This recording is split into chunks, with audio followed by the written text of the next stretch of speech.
Mi hermana publicó en redes que ella había hecho la remodelación de la casa de mi abuela, pero yo pagué todo. La verdad salió a la luz cuando los bancos congelaron su cuenta.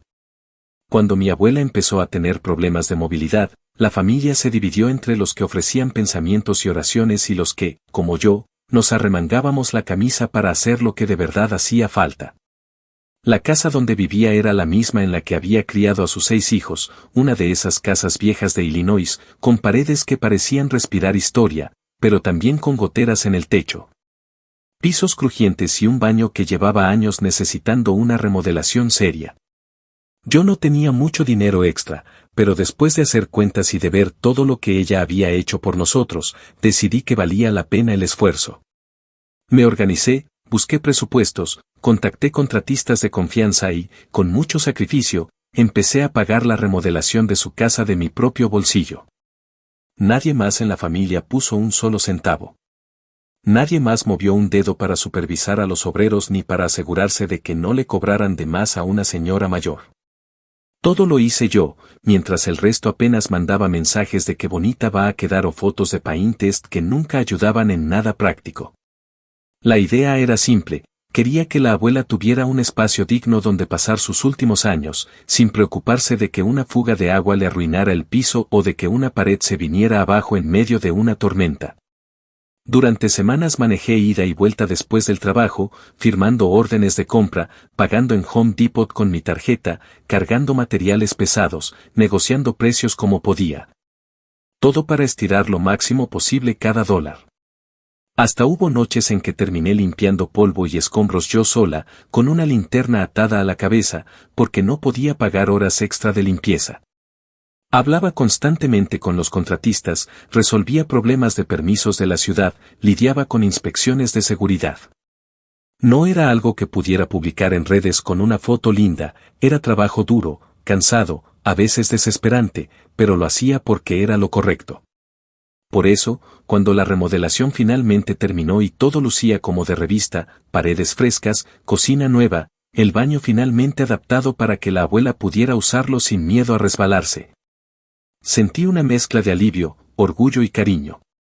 Había sido un regalo para ella, sin esperar aplausos ni reconocimientos. Solo quería que viviera cómoda. Lo que no esperaba, ni en la peor de mis suposiciones, era que apenas unas semanas después de terminada la obra, mi hermana decidiera robarse todo ese esfuerzo con un solo movimiento.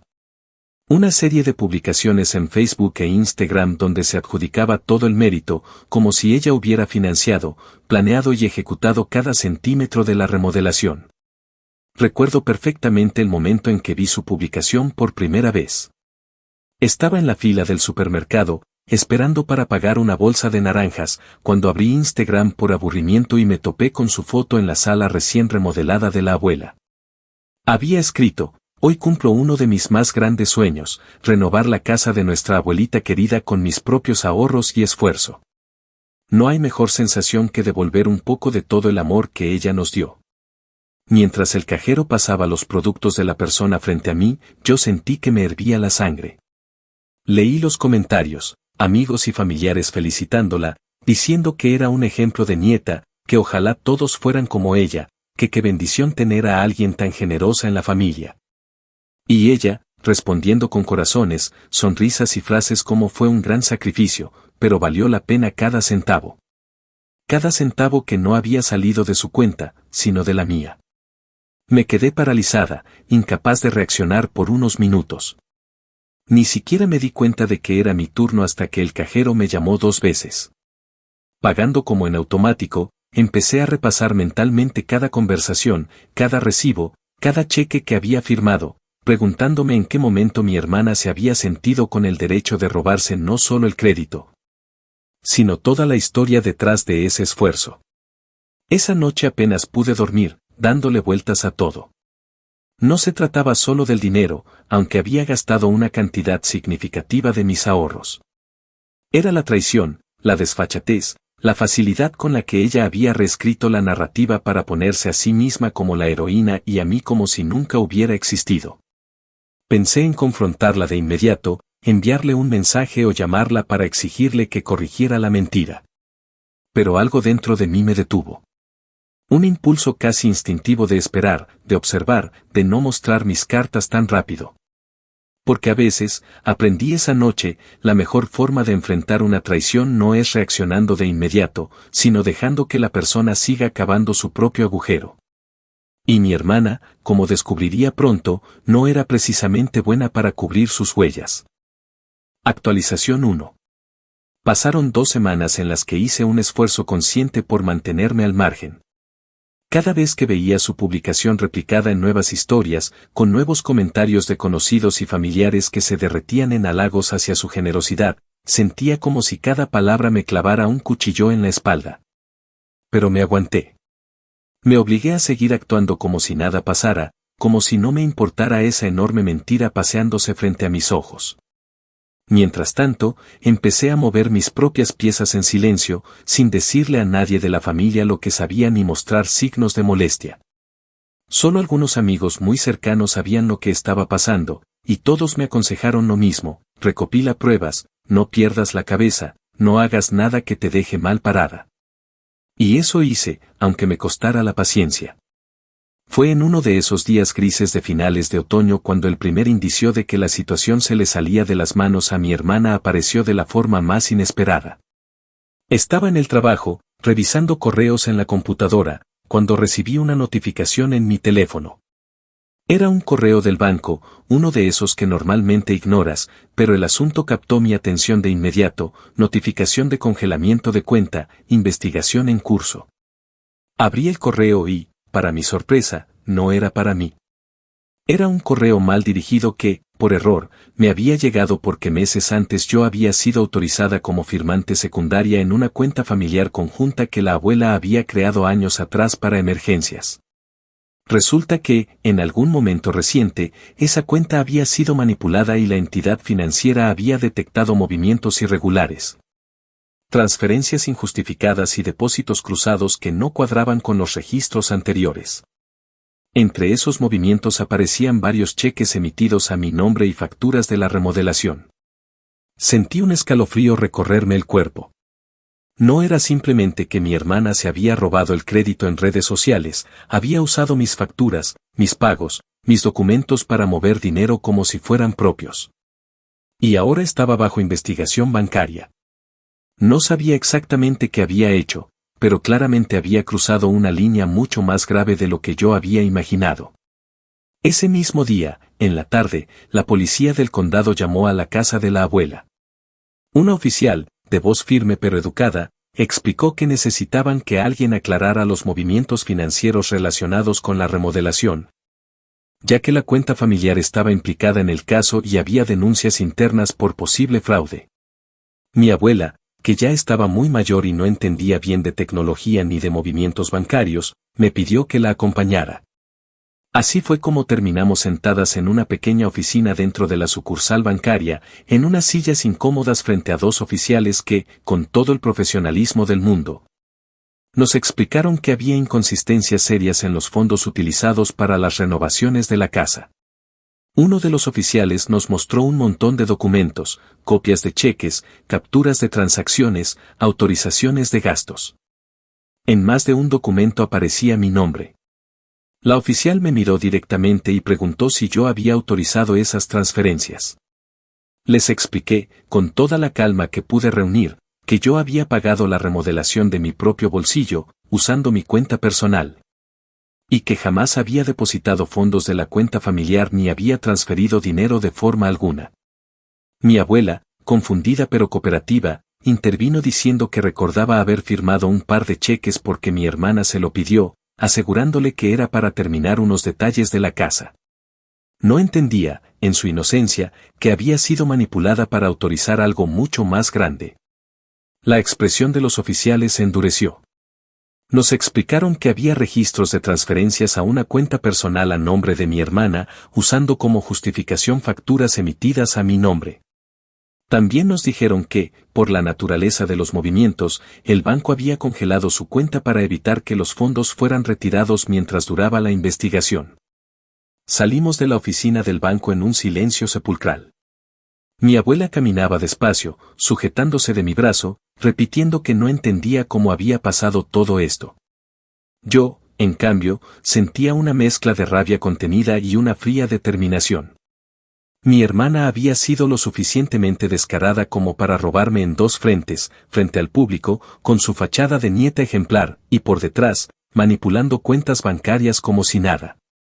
Pero lo mejor de todo era que, esta vez, no iba a necesitar levantar la voz ni hacer un escándalo. Ella misma había abierto la puerta para su propia caída, y yo solo tenía que dejar que el proceso siguiera su curso. Actualización 2. Pasaron 3 meses desde aquella visita a la sucursal bancaria, 3 meses en los que, a pesar de la aparente calma superficial, todo en mi vida parecía estar al borde de una tormenta que solo yo podía sentir. No era que estuviera obsesionada con lo que mi hermana había hecho, pero cada pequeño detalle de la vida diaria me recordaba su traición. Cada vez que veía una remodelación en televisión, cada vez que alguien hablaba de ayuda familiar, cada vez que mi abuela sonreía en su nueva cocina como si todo fuera perfecto, sentía una punzada de amargura que se me incrustaba entre las costillas. Y, sin embargo, me seguía diciendo a mí misma que debía esperar, que debía mantener la cabeza fría. Todo el proceso bancario seguía su curso, lento como siempre en estos casos, pero firme, y yo no iba a arruinarlo por un arranque de orgullo.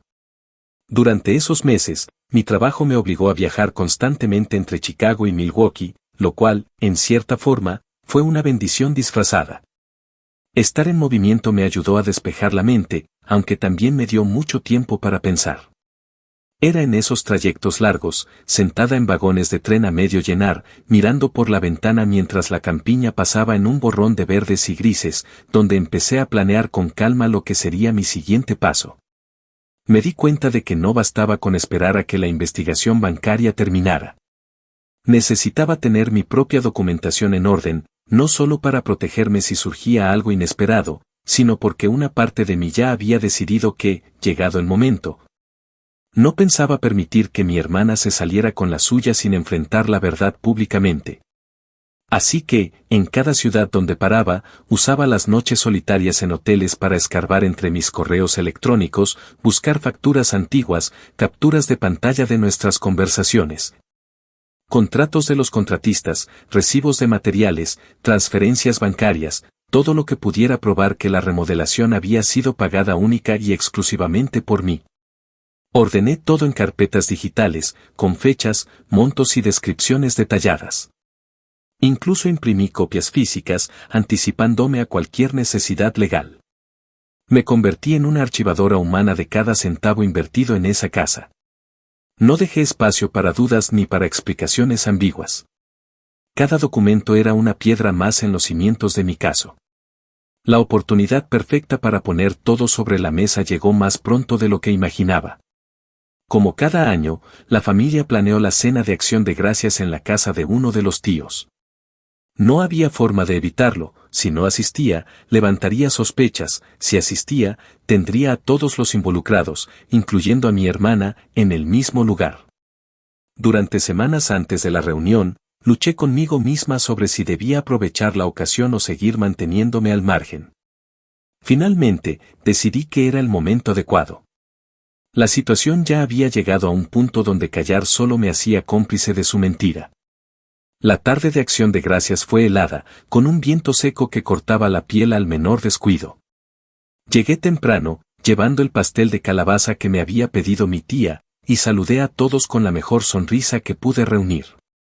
Durante horas, me comporté como si todo estuviera bien, ayudando a servir la comida, recogiendo platos, charlando sobre banalidades. Mi hermana llegó más tarde, acompañada de su novio, vestida de punta en blanco como si estuviera a punto de asistir a una sesión de fotos. Noté las miradas de aprobación que recibía de algunos familiares, miradas que me resultaban casi cómicas a la luz de todo lo que sabía. Fue después de la cena, cuando ya todos estábamos medio adormilados por la comida y el vino, que aproveché el momento. Me levanté con calma, fingiendo que iba a hacer un brindis. Todos me miraron con expectación, probablemente pensando que iba a decir algo cursi sobre la familia y la gratitud. En su lugar, saqué un pequeño sobre de mi bolso, lo abrí, y saqué varias hojas bien organizadas. Con la voz serena pero firme, empecé a hablar. Conté cómo había surgido la idea de remodelar la casa de la abuela, cómo había financiado cada gasto, cómo había administrado personalmente la obra. Mostré copias de las facturas, de los pagos, de los contratos firmados a mi nombre. Hablé de cómo había descubierto los movimientos bancarios y del proceso en curso. No acusé directamente a mi hermana. No levanté la voz ni usé palabras insultantes. Simplemente narré los hechos, dejando que cada documento que pasaba de mano en mano hablara por sí mismo. Mientras hablaba, podía ver cómo el rostro de mi hermana cambiaba de color varias veces. Primero roja, luego pálida, luego un tono verdoso que no sabría describir. Su novio no podía ni mirarme. Mis tíos, mis primos, todos los presentes, leían los papeles en silencio, asimilando lo que realmente había pasado. Cuando terminé, guardé las copias en el sobre, lo coloqué sobre la mesa de centro y me senté como si nada. Nadie dijo una palabra durante varios minutos. Luego, una de mis primas rompió el silencio murmurando que era increíble. Mi abuela, que había escuchado todo con ojos llorosos, se acercó a abrazarme sin decir nada. Mi hermana, por su parte, se levantó abruptamente, murmuró algo sobre que no se sentía bien y abandonó la casa acompañada de su novio. Nadie la detuvo. Nadie dijo nada para defenderla. Esa noche, mientras manejaba de regreso a casa en medio de la oscuridad de la carretera, supe que había dado el primer golpe real. No fue un escándalo. No fue una pelea a gritos. Fue, simplemente, la verdad, desnuda y documentada, haciendo su trabajo como una marea lenta pero implacable. Actualización 3. 6 meses pasaron desde aquella noche de Acción de Gracias, y aunque al principio parecía que todo había quedado en una especie de limbo incómodo donde nadie mencionaba lo sucedido en voz alta, la realidad es que la verdad no necesita ser recordada constantemente para hacer su trabajo. Poco a poco, como sucede con las cosas que de verdad importan, la historia fue filtrándose entre familiares, vecinos y conocidos. No hizo falta que yo dijera una sola palabra más. Fue suficiente que una de mis primas, la misma que murmuró es increíble aquella noche, compartiera en uno de esos grupos privados de Facebook que tenemos para coordinar reuniones familiares. Una pequeña reflexión sobre la importancia de dar el crédito a quien realmente lo merece. No mencionó nombres, pero todos en ese grupo sabían perfectamente de qué estaba hablando. Las preguntas no tardaron en llegar. Algunos familiares me llamaron directamente, otros me enviaron mensajes privados, tratando de hilar la historia completa. Fui paciente, explicando con calma cada parte, mostrándoles los documentos cuando lo pedían, dejando que cada quien sacara sus propias conclusiones. No necesité convencer a nadie. La montaña de pruebas hablaba más fuerte de lo que cualquier enojo o resentimiento podría haberlo hecho. Y, como era de esperarse, la noticia se regó más allá del círculo familiar. Para cuando llegamos a mediados de primavera, prácticamente todos los vecinos más cercanos a la abuela sabían que mi hermana no había pagado ni un centavo por la remodelación y que, de hecho, había usado documentos ajenos para beneficiarse personalmente. La consecuencia de todo esto fue brutal para ella, aunque no inmediata. Al principio intentó actuar como si no pasara nada, como si el asunto fuera simplemente un malentendido. Se mostraba sonriente en redes sociales, posteando fotos falsas de reuniones familiares en las que claramente ya no estaba incluida. Lanzando indirectas sobre la envidia y sobre cómo algunos no soportaban ver triunfar a los demás. Pero esas publicaciones apenas recibían unos cuantos likes vacíos, muy lejos de la oleada de apoyo que solía tener. Su círculo social empezó a desmoronarse, no porque yo hiciera campaña en su contra, sino porque, de forma natural, la gente que la rodeaba empezó a darse cuenta de que no era la persona que fingía ser. La gota que derramó el vaso llegó cuando intentó organizar un evento comunitario en nombre de una asociación local de ayuda a adultos mayores. Había conseguido un pequeño patrocinio y todo parecía ir bien, hasta que una de las personas encargadas de las finanzas del evento, que también resultó ser amiga de la familia, decidió hacer una revisión más detallada de su historial. No sé exactamente cómo sucedió, pero me imagino que algún comentario suelto o alguna duda plantada llevó a esa persona a investigar un poco más. No tardaron mucho en descubrir los antecedentes del congelamiento de su cuenta bancaria y las denuncias asociadas a su nombre. En cuestión de días, le retiraron la responsabilidad del evento, devolvieron el patrocinio a la organización, y su nombre quedó tachado de cualquier actividad comunitaria. Fue un golpe demoledor para ella, porque esa imagen de mujer altruista era una de las pocas cosas que aún intentaba sostener públicamente. Mientras tanto, yo seguí con mi vida, sin hacer olas, sin comentar el asunto en redes, sin buscar reconocimiento. Me concentré en mi trabajo, en mis proyectos personales, en cuidar a la abuela, quien, pese a todo, seguía recibiendo llamadas de mi hermana, aunque cada vez con menos frecuencia. Ella sabía que con la abuela aún podía manipular un poco la situación, jugar la carta de la nieta arrepentida, pero con el resto de la familia, las puertas se le cerraban una a una. Y es que en una comunidad como la nuestra, donde todos se conocen y donde la palabra de uno puede recorrer un vecindario entero en menos de un día, no hacía falta que yo siguiera removiendo el tema. La desconfianza que sembró su propia avaricia creció sola, como la mala hierba, hasta dejarla aislada. Ya no era bienvenida en las cenas familiares, ya no recibía invitaciones a los cumpleaños de los primos, ya no era considerada para ningún plan importante. Cada ausencia suya se notaba, pero no porque hiciera falta, sino porque todos sabían perfectamente por qué no estaba ahí. Ella, que había construido una fachada entera basada en la imagen de ser la nieta perfecta, la sobrina ideal, la mujer generosa y abnegada, vio todo eso desmoronarse frente a sus propios ojos. No porque yo la expusiera con escándalos ni con confrontaciones públicas, sino porque la verdad, una vez que se libera, tiene la costumbre de erosionar lentamente cualquier mentira que pretenda sostenerse sobre ella. Y mi hermana, pese a todos sus intentos desesperados de salvar las apariencias, no tenía ya cómo detener esa marea que ella misma había provocado. Actualización 4. Un año completo pasó desde aquella acción de gracias que cambió el rumbo de todo, y aunque la tensión familiar no había desaparecido del todo, para ese punto ya no era un tema abiertamente hablado. Era una especie de herida colectiva que todos sabíamos que estaba ahí, bajo la superficie, pero que nadie se atrevía a tocar directamente por miedo a que volviera a sangrar. Yo me había acostumbrado a ese nuevo equilibrio incómodo, a ver cómo la familia se reorganizaba silenciosamente, como algunos primos, tíos y tías elegían mantener cierta distancia de mi hermana, y como ella. Aunque trataba de actuar con normalidad, cargaba con esa capa invisible de vergüenza que no podía quitarse de encima. Llegó el verano, y con él, la tradición anual del asado en el patio trasero de la casa de la abuela. Era algo que nunca se suspendía, pasara lo que pasara. A pesar de todo, la abuela insistió en que invitáramos a todos los nietos, incluida mi hermana. No iba a ser yo quien le negara eso. Si algo había aprendido en todo este proceso era que, al final del día, la abuela solo quería vernos juntos, aunque fuera por unas horas, aunque la convivencia estuviera llena de silencios incómodos. El día del asado amaneció radiante, con ese calor seco y persistente típico de los veranos en Illinois.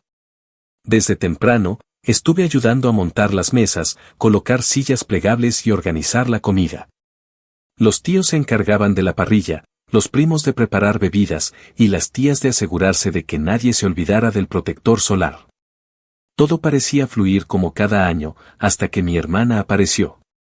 Llegó sola, sin su novio, cargando una ensalada que, por su envoltorio, era evidente que había comprado de último momento en algún supermercado. Vestía de manera sencilla, casi desaliñada, muy lejos de la imagen perfecta que solía esforzarse tanto por mostrar. Cuando nuestras miradas se cruzaron, sonrió de una manera tensa, como esperando que yo le correspondiera o, al menos, que hiciera como si todo estuviera olvidado. No lo hice, pero tampoco fui grosera.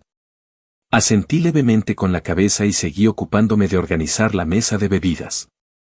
La tarde transcurrió con esa calma frágil que se da cuando todos hacen un esfuerzo consciente por no tocar temas sensibles. Hablamos del clima, de la temporada de béisbol, de series de televisión.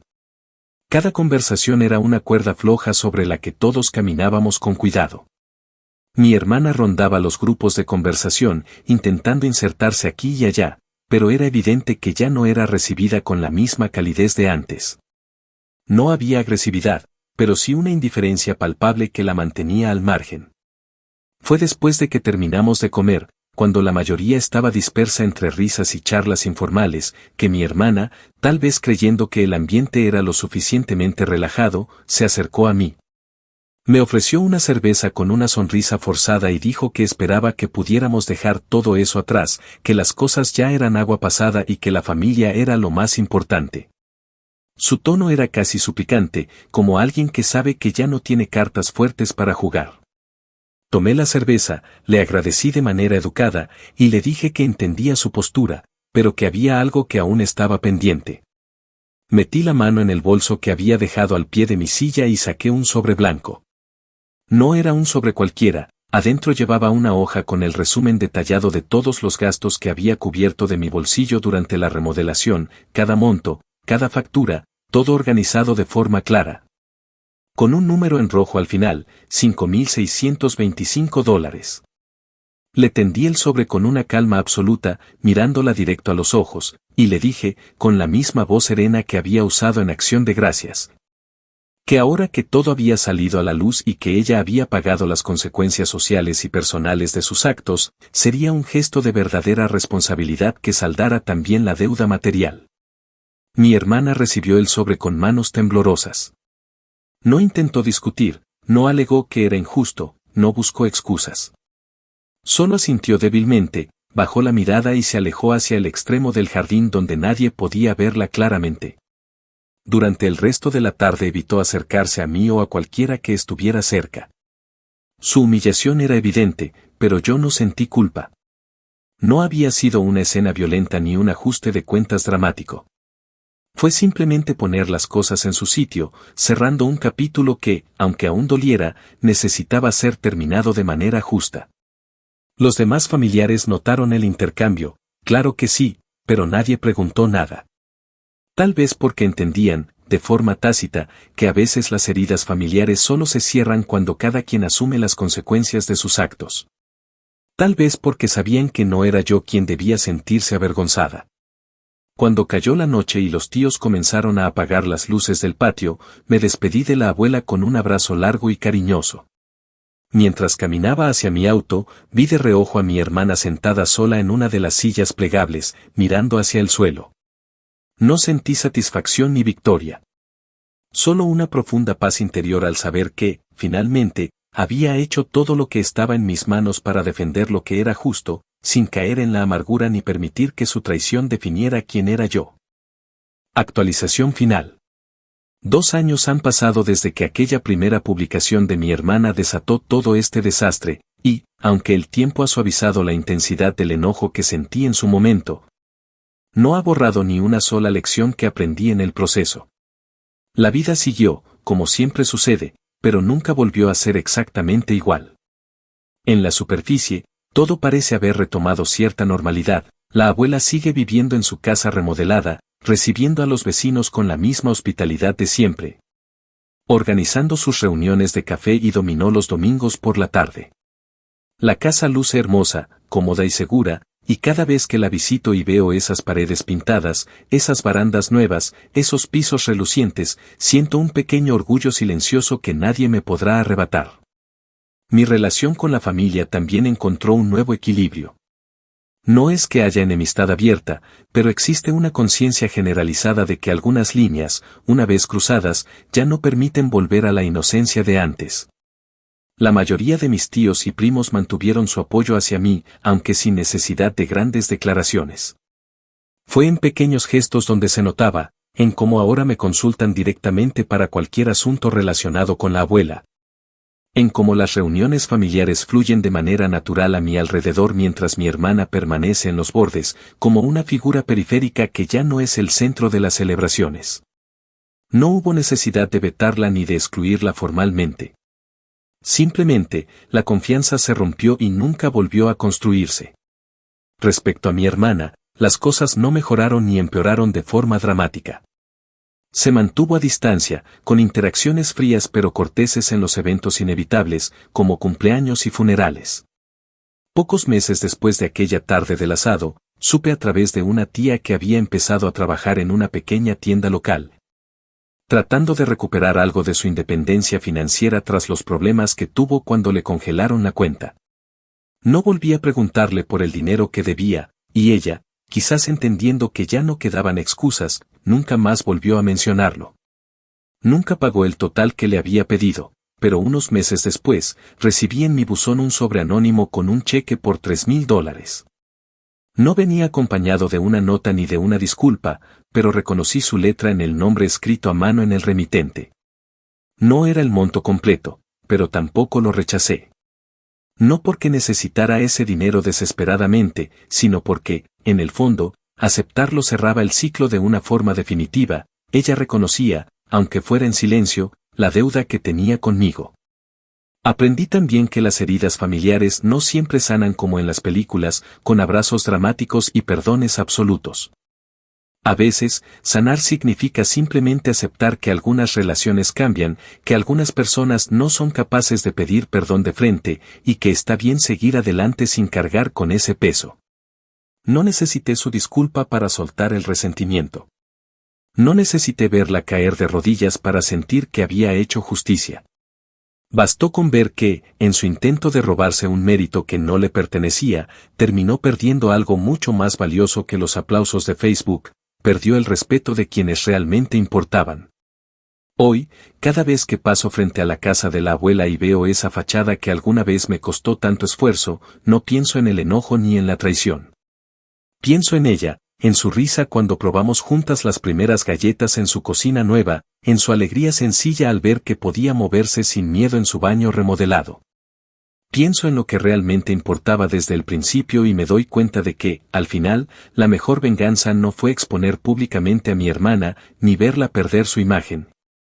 Ni siquiera recuperar parte del dinero perdido.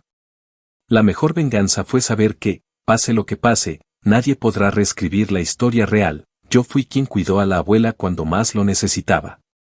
Yo fui quien, con todo y el cansancio, la frustración y el dolor, decidió actuar por amor, sin esperar aplausos ni likes.